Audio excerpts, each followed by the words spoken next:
নতুন ফোন কিনে আমি যা করি ভার্সেস 1 বছর পর যা করি। নতুন ফোন। একদম নতুন ফোন কিনেছি আমি। ফোনটার দাম নিয়েছে 30,000 টাকা।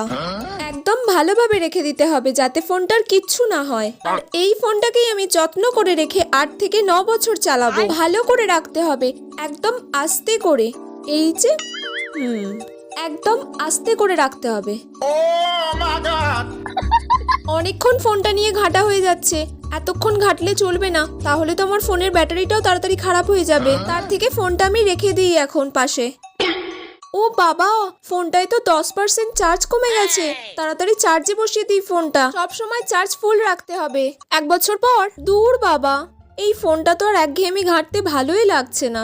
দূর দূর বাবা, এই ফোনটা কোথায় ঢুকিয়ে রাখলাম কে জানে, খুঁজেও পাই না দরকারের সময়। দূর, কবে থেকে এই একই ফোন ইউজ করে যাচ্ছি, আমার আর এই ফোনটা ইউজ করতে ভালোই লাগছে না। সন্ধি, পায়েল, মুন, তোমাদের নাম আমি